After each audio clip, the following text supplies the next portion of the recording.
मध्य प्रदेश की सियासत से एक बड़ी खबर सामने आ रही है। मुख्यमंत्री मोहन यादव की सरकार प्रदेश में जल्द ही नगरीय निकाय में अध्यक्ष पद को लेकर बड़ा फैसला कर सकती है। दरअसल इस बात की सुगबुगाहट तेज हो गई है कि अब नगर निकाय के जो अध्यक्ष होते हैं उनके चुनाव भी प्रत्यक्ष प्रणाली से कराए जाएं। वर्तमान में मध्य प्रदेश में महापौर का चुनाव तो प्रत्यक्ष प्रणाली से होता है, यानी जनता सीधे वोट देकर महापौर को चुनती है। लेकिन नगरीय निकायों के अध्यक्षों का चुनाव अप्रत्यक्ष प्रणाली से होता है। इसका मतलब है कि चुने हुए पार्षद मिलकर तय करते हैं कि अध्यक्ष कौन होगा।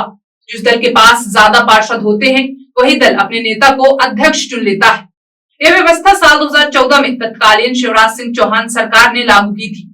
उससे पहले मध्य प्रदेश में अध्यक्षों का चुनाव भी महापौर की तरह प्रत्यक्ष प्रणाली में होता था।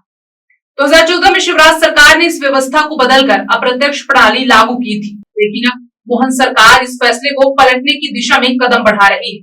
सूत्रों के मुताबिक मोहन यादव सरकार और उनके कैबिनेट सहयोगी इस अप्रत्यक्ष प्रणाली से होने वाली समस्याओं को लेकर चिंतित हैं। सबसे बड़ी समस्या है धन बल का बढ़ता प्रभाव। माना जाता है कि अप्रत्यक्ष प्रणाली में अध्यक्ष पद की दौड़ में शामिल लोग धन बल का खुलकर इस्तेमाल करते हैं। इसके अलावा इस प्रणाली में बड़े नेताओं पर भी अनावश्यक दबाव बनता है कि वे किस उम्मीदवार का समर्थन करें।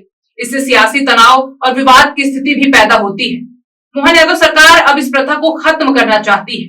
खबर है कि सरकार चाहती है कि नगरीय निकायों के अध्यक्षों का चुनाव भी जनता सीधे वोट देकर करे, जैसा कि महापौर के चुनाव में होता है। इससे न केवल धन बल पर लगाम लगेगी, बल्कि जनता की भागीदारी भी बढ़ेगी और पारदर्शिता आएगी।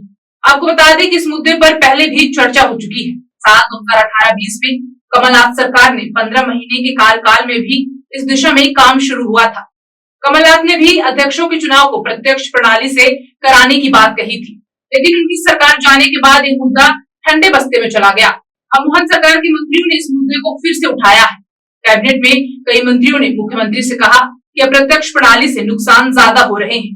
धन बल के साथ साथ यह प्रणाली बड़े नेताओं के लिए भी मुश्किलें खड़ी करती है।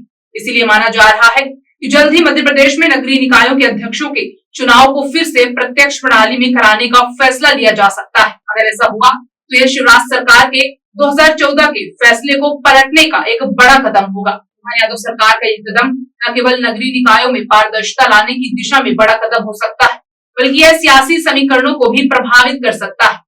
क्या यह फैसला लागू होगा और इसका असर क्या होगा, यह तो वक्त ही बताएगा। खबर की आगे की अपडेट्स को जानने के लिए हमारे चैनल को अभी सब्सक्राइब करें। मैं पुष्पांजलि पांडे, मिलते हैं अगले वीडियो में। नमस्कार। ताजा तरीन खबरों के लिए आप हमारी YouTube चैनल सुरमा भोपाली को सब्सक्राइब करें एवं शेयर करें।